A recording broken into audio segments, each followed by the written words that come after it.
வணக்கம். இன்று போய் நாளை வா அப்படிங்கிறது ராமாயணத்தில் இருக்கிற ஒரு வார்த்தை அப்படின்னு நம்ம படிச்சிருக்கோம், கேள்விப்பட்டிருக்கோம். இன்று போய் நாளை வா அப்படின்னு டைட்டில் வச்சிருந்தார் பாக்யராஜ் சார். அது அந்த படத்துக்கு உண்டான தலைப்பை போல படம் பார்த்துட்டு இன்னைக்கு போயிட்டு அடுத்த நாளும் வந்து படம் பார்த்தாங்க. அப்படி எல்லா ரசிகர்களாலையும் கொண்டாடப்பட்ட ஒரு படம் தான் இன்று போய் நாளை வா அப்படிங்கிற ஒரு படம். பாக்யராஜ் சார் சுவரில்லாத சித்திரங்கள் அவர் எடுத்தாரு. அதுக்கப்புறம் ஒருகை ஓசை எடுத்தாரு. அதுக்கப்புறம் 1981 வருஷத்துல ஜனவரி மாச இறுதியில மௌன கீதங்கள் வந்துச்சு. மார்ச் மாச இறுதியில இன்று போய் நாளை வா வந்தது.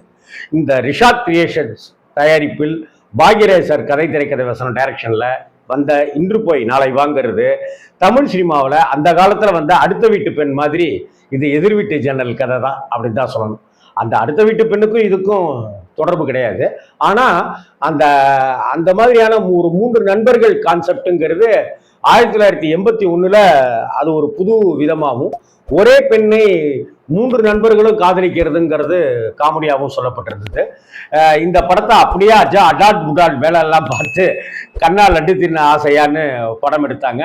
படத்தினுடைய பல விஷயங்கள் பெரும்பான்மையான விஷயங்கள் வந்து இன்று போய் நாளை வாங்கிறத சொல்லாமல் சொன்னாங்க. அதுக்கு உண்டான கிரெடிட் கூட கொடுக்கல. இன்று போய் நாளை வா படத்தோட ரீமேக்னு கூட அவங்க பகிரங்கமாக வெளிப்படுத்தலை. அது ஏன்னு தெரியலை. கடைசி கட்டத்தில் தான் தேங்க்ஸ் கார்டு பாக்யராஜ் சாருக்கு போட்டிருப்பாங்க.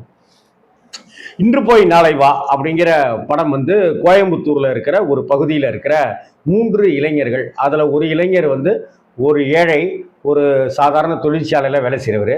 இன்னொரு இளைஞர் வந்து கல்லூரியில் படிச்சுட்டு இருக்கிறவர். இன்னொருத்தர் படிக்கவும் செய்யாமல் வேலைக்கும் போகாமல் வீட்டில் வெட்டியாக இருக்கிறவர். இப்படியான 3 நண்பர்கள். இந்த 3 நண்பர்கள் வந்து high class, medium, middle class அப்படின்னு பொருளாதார ரீதியிலையும் இதை வச்சுட்டு பார்க்கலாம். விதவிதமாக ட்ரெஸ் பண்ணிட்டு வர காலேஜ் ஸ்டூடெண்ட்டு. ட்ரெஸ் எல்லாம் நல்லா தான் இருக்குது, ஆனால் வேலைக்கெல்லாம் எதுவும் போகிறதில்ல அப்படின்னு இருக்கிற அடுத்த கேரக்டரு. வேலைக்கு போகிறாரு, எந்நேரமும் ஒரு ஓட்ட சைக்கிளும் யூனிஃபார்மாகவே இருக்கிற இன்னொரு கேரக்டர். இப்படி இருக்கிற 3 நண்பர்கள்.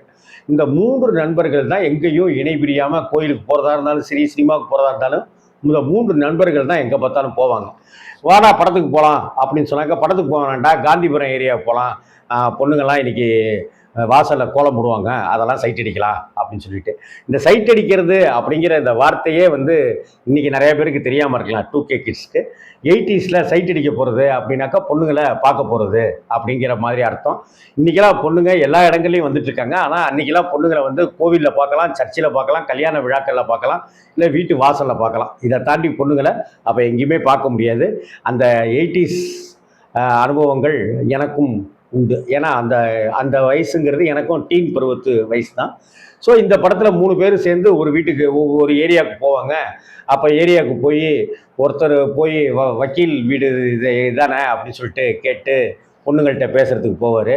அப்புறம் கோவில் திருவிழாவுக்கு கூழ் காய்ச்சி ஊற்றுறோம், டொனேஷன் கொடுங்க அப்படி அப்படின்ற மாதிரி கேட்டு அங்கே இன்னொரு பொண்ணுங்களை போய் சந்திப்பாங்க.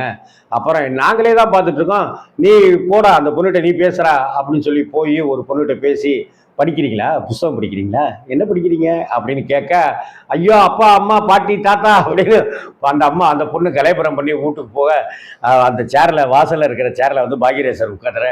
அதுக்கப்புறம் அப்புறம் நடக்கிற கலைபுரங்கள் அப்படின்ட்டுலாம் இருக்கும். ஸோ அந்த 3 இளைஞர்களுடைய சிந்தனைகள் வந்து பெண்கள் பெண்கள் பெண்கள் சைட் அடிக்கிறது, இதுதான் அவங்களுடைய கான்செப்ட். அவங்களுடைய ஒரே பொழுதுபோக்கு அதுதான். சினிமா பார்க்கறது, பொண்ணுங்களை சைட் அடிக்கிறது, இப்படி தான் இருக்கும். இப்படிப்பட்ட ஒரு சூழ்நிலையில் அந்த பாக்யராஜ் அவர் வீட்டில் தான் எல்லாரும் வந்து டாப் அடிப்பாங்க, அதாவது டேரா போடுவாங்க. அங்கே இருந்துக்கிட்டு தான் திரும்ப எல்லாருமே ஒன்றா அப்படியே எங்கேயாவது சுற்றுறதுக்கு போவாங்க அப்படின்னு இருக்கும். அப்போ பாக்யராஜ் சார் வீட்டுக்கு எதிர்த்தாப்புல ஒரு வீடு வாடகைக்கு ஒருத்தங்க குடி வரத்துக்கு வருவாங்க. அந்த குடி வரதில் கல்லாப்பட்டி சிங்காரம் இருப்பார், காந்திமதி இருப்பாங்க, VM ஜான் இருப்பார், ஒரு சின்ன குழந்தையும் இருக்கும். அதே சமயத்தில் அங்கே ஒரு பொண்ணு இருக்கு, ஒரு தாவணி போட்ட ஒரு பொண்ணும் இருக்குது அப்படிங்கிற விஷயத்தை தெரிஞ்சுக்கிட்டு அந்த தாவணி போட்ட பொண்ணு யார் அப்படின்னு எல்லாரும் வாய் பிளந்து பார்த்துட்டு இருக்கும்போது அங்கே தான் ஹீரோயினோட என்ட்ரி நடக்கும். ராதிகா நடிச்சிருப்பாங்க. இந்த இடத்துல ஒரு தகவலை சொல்லணும்னு ஆசைப்பட்றேன். கிழக்கே போகும் ரயில் படத்தில் ராதிகா அறிமுகமானாங்க. அந்த படத்தில் அசிஸ்டன்ட் டைரக்டராக பாக்யராஜ் சார் ஒர்க் பண்ணிட்டு இருந்தாங்க. பாக்யராஜ் சார் சொல்கிற டைலாக் டெலிவரியை எதுவுமே ராதிகா சரியாக சொல்லலை. பாக்யராஜ் சாருக்கு கோபம் வருது. இப்படி கோபத்தோட பாக்யராஜ் சார் டைலாக் டெலிவரி சொல்றதுனால பாரதி ராஜா சார்கிட்ட பாக்யராஜ் சாரை போட்டு போட்டு கொடுத்து திட்டு வாங்குறதுக்கு ராதிகா வைக்கிறாங்க அப்படிங்கிறத ராதிகாவும் சொல்லியிருக்காங்க, பாக்யராஜ் சாரும் சொல்லியிருக்காரு, பாரதி ராஜா சாரும் சொல்லியிருக்காங்க பல மேடைகளில். ஆனால் அதற்கு பிறகு சுரில்லாத சித்திரங்கள், ஒருகை ஓசை, மௌன கீதங்கள் 4வது படத்தில் ராதிகாவை தான் ஹீரோயினாக கொண்டு வர்றாரு பாக்யராஜ் சார் அந்த படத்தில். அதே போல் இளையராஜா சார் கூட 16 வயதிலே கிழக்கே போகும் ரயில், புதிய வார்ப்புகள் அப்படி இப்படின்ட்டுலாமே பாக்யராஜ் சார் கூட பாரதி ராஜா சார் கூட வேலை பார்த்துருந்தாலும் கூட சுரில்லாத சித்திரங்களுக்கு கங்கை அமரன் இசையமைக்கிறாரு. 2வது படமான ஒருகை ஓசைக்கு MS விஸ்வநாதன் இசையமைக்கிறாரு. 3வது படமான மௌன கீதங்களுக்கு திரும்பவும் கங்கை அமரன் சார் இசையமைக்கிறாரு. பாக்யராஜ் சாருடைய 4வது படமான இன்று போய் நாளை வா படத்துக்கு இளையராஜா சார் கூட முதல் முறையாக இணைகிறார். ஆக இளையராஜாவும் பாக்யராஜும் முதல் முறையாக இணைஞ்ச படம் தான் இன்று போய் நாளை வா. ஸோ இப்படி ஒரு 3 நண்பர்கள். இந்த 3 நண்பர்களில் பழனிசாமிங்கிற பேர் படத்தில் பாக்யராஜ் சாருக்கு, ஆனால் அங்கே ராஜேந்திரன் அப்படிங்கிற கதாபாத்திரத்தில் நடிச்சிருக்கிறவர் உண்மையான பேர் பழனிசாமி. அவர் பழனிசாமி பாக்யராஜ் சாருடைய நண்பர். பின்னாடி பாக்யராஜ் சாருடைய மேனேஜராகவும் ஆனார். விஜயா சினி கம்பெனிஸ் அப்படிங்கிற கம்பெனிஸ் தயாரிப்பு கம்பெனி வச்சு ப்ரொடியூசராகவும் ஆனார். நிறைய படங்கள், தீனா மாதிரியான படங்கள் எல்லாமே நிறைய கொடுத்தாரு. ரெட்டைஜடை வயசு மாதிரியெல்லாம் படங்கள்லாம் கொடுத்தாருங்கிறது ஒரு கொசுறு தகவல். அந்த பழனிசாமியினுடைய பையன் கார்த்திக் தான் அஜித்துக்கு நல்ல ஃப்ரெண்டுங்கிறது இன்னொரு தகவல். இப்படிப்பட்ட ஒரு சூழ்நிலையில் அந்த 3 பேரும், ராம்லி, ஒரு பாக்யராஜ், பழனிசாமி, ராம்லி, இவங்க 3 பேரும் தான் நண்பர்கள். இவங்க 3 பேருக்குமே இப்போ ராதிகாவை லவ் பண்ணுற எண்ணம் இருக்கும். அதனால பாக்யராஜ் சார் பழனிசாமி அந்த ராஜேந்திரன் கதாபாத்திரத்தை கட் பண்ணுவார். இப்படி 2 பேரும் கட் பண்ணிட்டு, சரிடா நீ லவ் பண்ணுற, உன்னையாவை லவ் பண்ணுறாளா இல்லை என்னைய லவ் பண்ணுறாளான்னு பார்க்கலான்டா அப்படின்னும் போது, நீ தாண்டா நடுவர் அப்படின்னு ராம்லிகிட்ட சொல்ல, நான் நடுவர் ஆகிறதுக்கு, நீதிபதி ஆகிறதுக்கு எனக்கு ஒன்றும் வயசாகில்லப்பா, நானும் இந்த போட்டியில் கலந்துக்கிறேன் அப்படின்னு சொல்ல, இந்த 3 பேரும் அந்த பொண்ணை எப்படிலாம் இம்ப்ரெஸ் பண்ண பார்க்குறாங்க. அது எந்த வகையிலலாம் ஒர்க் அவுட் ஆகுது, ராதிகா யாரை லவ் பண்ணுறாங்க அப்படிங்கிறத தான் 2.25 மணி நேரம் 2.5 மணி நேரம் கலன்னு சொல்லியிருப்பார்.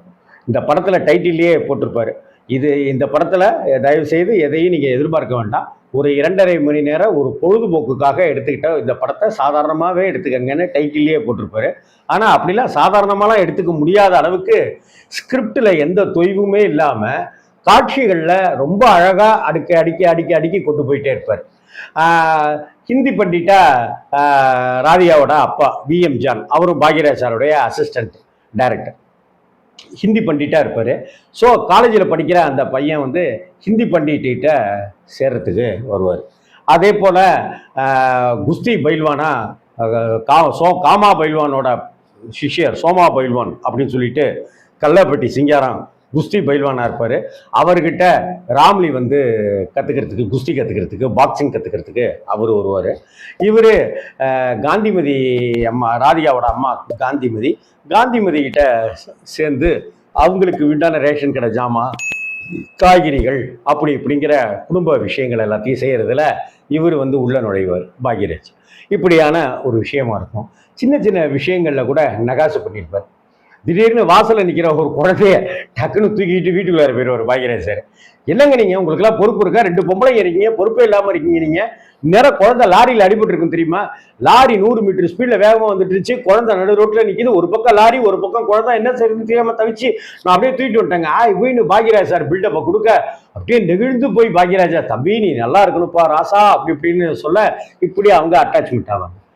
சார் ஹிந்தி கற்றுக்கணும் சார் அப்படின்னு சொல்லிட்டு வரத்துக்கு முன்னாடி அவருடைய காலேஜில் குரங்கு பொம்மையெல்லாம் போட்டு ஒரு ஹிந்தி பண்டிட்டு ஆசிரியர், மாதா பிதா குரு தெய்வம்னு சொல்லுவாங்க, என் குருவை குரங்கு மாதிரிலாம் வரைஞ்சி வச்சிருக்கீங்களாடா அப்படி இப்படின்னு குரங்க வரைஞ்ச ராஜேந்திரன் கேரக்டர் பழனிசாமியே இது மாதிரிலாம் சொல்ல, அவர் மேலே அவருக்கு ஒரு மரியாதை வர, சார் எனக்கு ஹிந்தி தான் சார் ரொம்ப வீக்கு, நீங்கள் கற்றுக் கொடுக்குறது சார், நாளைக்கு நான் உங்கள் வீட்டுக்கு கற்றுக் கொடுக்குறேன்னு சொல்ல, நாய்க்கு பிஸ்கட்லாம் போட்டு அந்த ஆள் வந்தால் கடிச்சு குதறிடு அப்படின்னு சொல்லி பழனிசாமி அவர் பிளான் பண்ண, கடைசியில் நாய்க்கு பிஸ்கட் போட்டு நாயை ஆஃப் பண்ணி விட்டாக்க பாட்டி தொல்லை பெருந்தொல்லையாக இருக்கும். ஒரு கட்டத்தில் தம்பி நீ எங்கள் வீட்டுக்கே வந்திருப்பா அப்படின்னு சொல்ல, அப்பாடா அப்படின்ற மாதிரி இருக்கு.